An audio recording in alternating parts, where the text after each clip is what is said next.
Hello বন্ধুরা, তোমরা সবাই কেমন আছো? আশা করি ভালো আছো। আজকে আবার নতুন আরেকটি রেসিপি নিয়ে চলে এসেছি। আজকে রেসিপিটি হচ্ছে ঘরোয়াভাবে আমি রোস্ট রান্না করব। প্রথমে প্যানটি গরম করে নিয়ে তেল দিয়ে দিলাম। তেলটি গরম হয়ে গেলে পেঁয়াজ কুচি দিয়ে দিব। এবার পেঁয়াজটা ভালোভাবে বেরেস্তা করে নিব।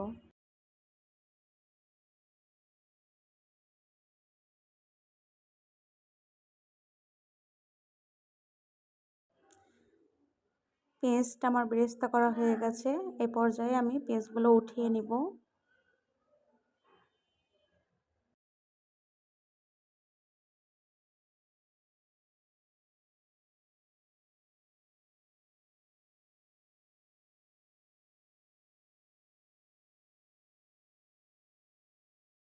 এবার ওই একই তেলেই রোস্টের মাংসগুলো একটা একটু করে দিয়ে দিব।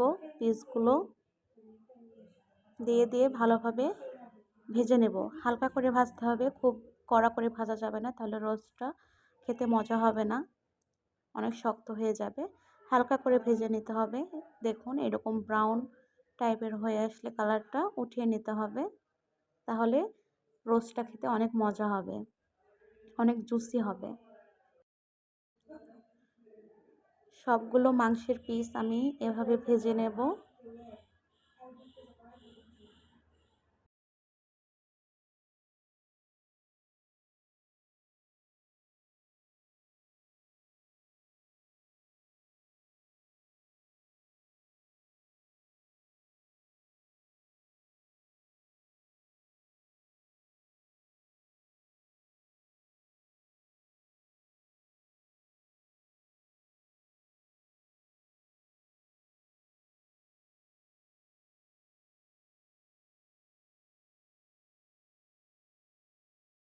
আমার মাংসর পিসগুলো অনেক বেশি ছিল, এই জন্য এই কড়াইতে আর হবে না, একটু বড় কড়াইতে রান্না করতে হবে। ওই তেলই আমি কিছুটা কড়াইতে ঢেলে দিয়ে গরম করে নিয়েছি। এবার ফোড়ন দিলাম দারচিনি, সাদা এলাচ, কালো এলাচ দিয়ে রাঁধুনি রোস্ট মশলা আর টক দই আমি আগে থেকে গুলিয়ে রেখেছিলাম, সেটা দিয়ে দিলাম।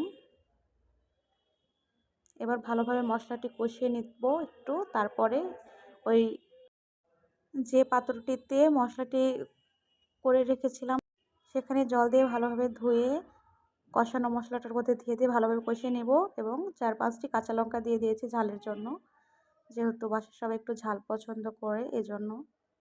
দিয়ে আবার ভালোভাবে কষিয়ে নিতে হবে।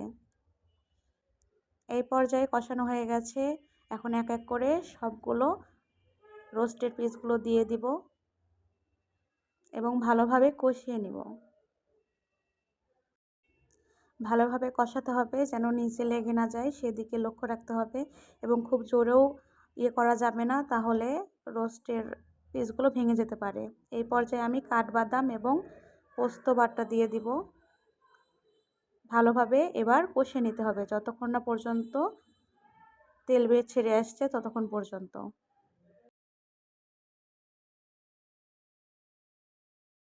আমার কষানো প্রায় শেষ, তেল ছেড়ে এসছে।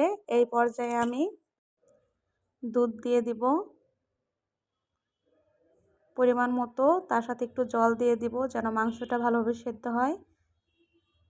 দিয়ে ভালোভাবে নাড়াচাড়া করে দিয়ে এবার ভালোভাবে ঢেকে দিতে হবে যেন মশলাটা ভালোভাবে রোস্টের ভেতর ঢুকে যায়, ভালোভাবে সুসিদ্ধ হয়।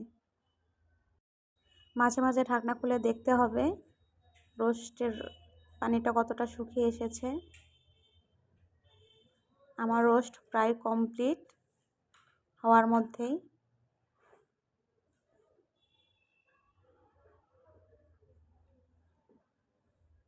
বারে বারে একটু নেড়ে দেবো যেন নিচে লেগে না যায়, সেদিকে লক্ষ্য রাখতে হবে। ভিডিওটি সবার ভালো লাগলে কমেন্ট করবেন, লাইক করবেন, শেয়ার করবেন এবং বাসায় রান্না করে জানাবেন কেমন হলো। আমার রোস্ট প্রায় কমপ্লিট, এবার নামিয়ে নেব।